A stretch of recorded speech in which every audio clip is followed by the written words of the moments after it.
안녕하세요. 김용철 법무사입니다. 오늘 말씀드릴 내용은 개인 파산 안 됩니다.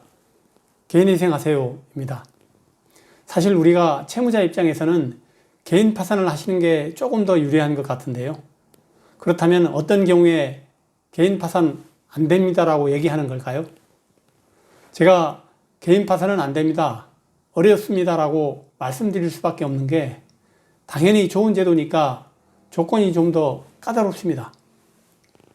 제가 상담할 때 개인 파산 조건은 되시는지를 먼저 상담을 하고 그게 안 되면 어쩔 수 없이 개인회생, 그것도 어려우신 분들은 워크아웃 이렇게 추천을 드리게 되는데 이게 까다로운 개인 파산 조건에 문제가 생겨서 개인회생으로밖에 추천을 못하는 경우들이 있습니다.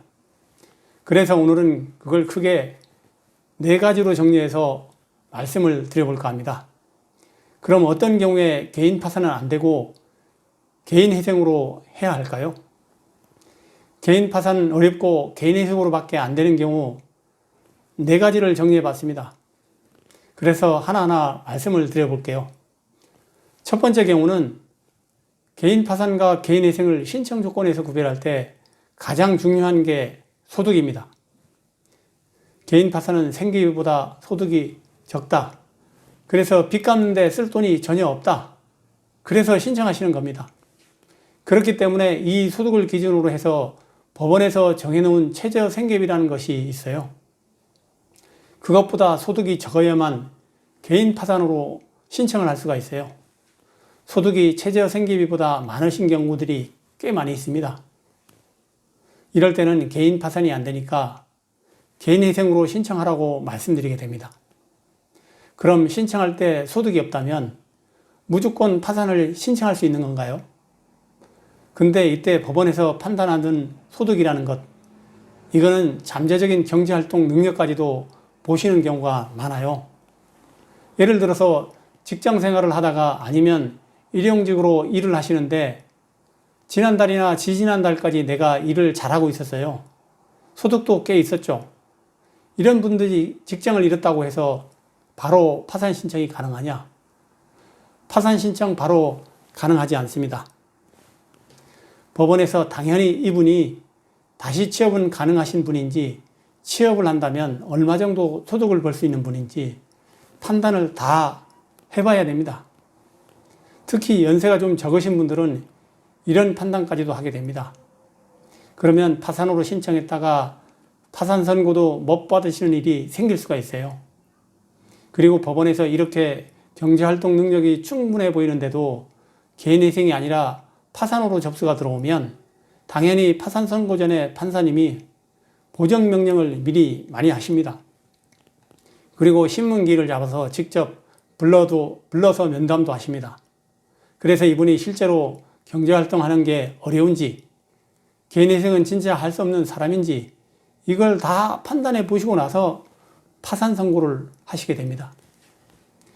그래서 소득, 현재 내가 당장 없더라도 경제활동 능력이 충분해 보이면 역시 마찬가지로 파산 신청하는 게 어려울 수가 있습니다. 그래서 제가 그런 분들인 경우에는 직장을 구할 수 있으면 구해보시죠. 그래서 개인회생으로 하셔야 됩니다. 만약 구해지지 않으면 그때 파산을 해봅시다, 이렇게 말씀을 드려야 되는 분들이 계십니다. 그럼 개인 파산이 어려운 경우 두 번째는 어떤 것이 있나요? 빈도수로 보면 더 많은 것 같은데 개인 파산에서는 면책 불허가 사유로 딱 규정이 되어 있는데 개인회생에는 면책 불허가 사유가 아닌 게 하나 있어요. 도박, 낭비, 사치 이런 행위를 했을 때 과다한 사회 행위도 마찬가지예요. 주식이나 코인 투자하셨다가 크게 손실을 보신 경우, 이런 경우에도 개인 파산에서는 면책 불허가 사유로 명확하게 규정이 되어 있어요. 개인회생에서는 그런 분들도 신청을 해서 결정을 받을 수가 있습니다. 그렇기 때문에 이렇게 과다하게 도박, 사치, 낭비하신 분들, 주식이나 코인에 투자했다가 손실이 너무 크신 분들, 이런 분들은 저희가 파산은 좀 어렵습니다. 파산은 어렵고 회생으로 진행하시죠. 이렇게 말씀을 드리게 됩니다.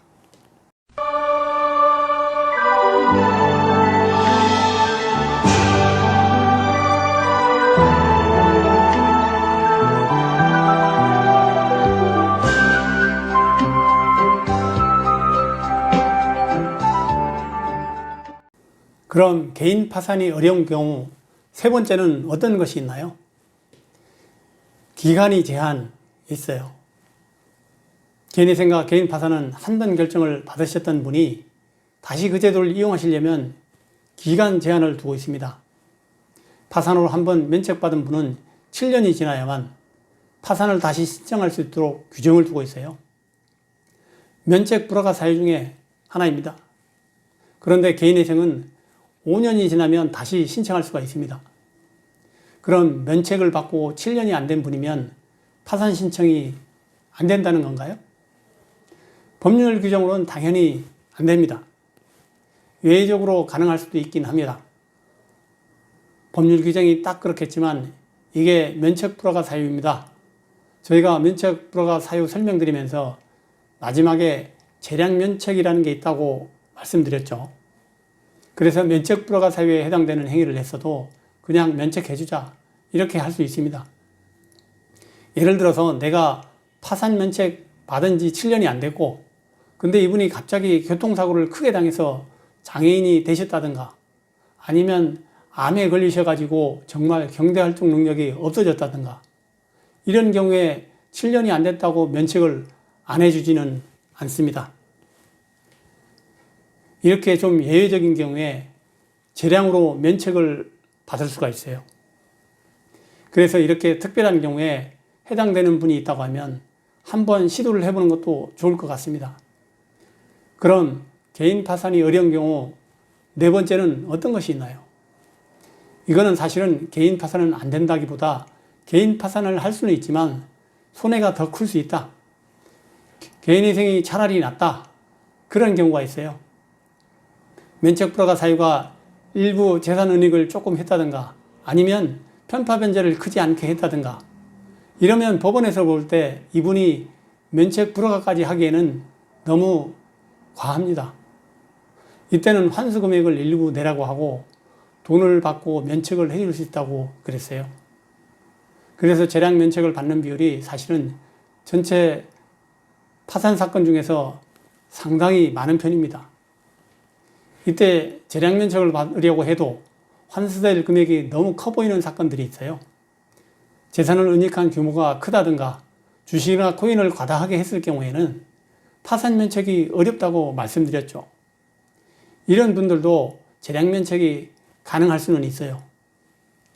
주식 코인으로 손실을 본 금액 중에서 일정 금액을 환수를 하고 면책을 해줄 수도 있어요. 근데 그게 손실 금액이 너무 크다 보면 환수 금액이 역시 커질 겁니다. 이럴 때는 한 번에 그 돈을 낼 수 없는 게 대부분이거든요. 그러면 차라리 개인회생으로 가서 같은 돈이더라도 쪼개서 3년 동안 내면 가능할 수 있는 분들이 많습니다. 그래서 이때는 파산 면책이 불가능한 건 아닌데 차라리 개인회생으로 가야 돈을 나눠서 낼 수도 있고 조금 덜 낼 수도 있는 경우가 있어서 파산은 어렵습니다. 개인회생으로 신청하는 게 좋을 것 같습니다. 이렇게 제가 말씀드리게 되는 마지막 경우입니다. 이번 시간에는 개인 파산이 안 되는 경우, 개인회생으로 안내해 드리는 경우의 수 4가지를 설명해 드려봤습니다. 오늘도 유익한 영상이 됐기를 바라고 다음에 더 좋은 영상을 준비해서 찾아뵙겠습니다. 김용철 법무사였습니다. 감사합니다.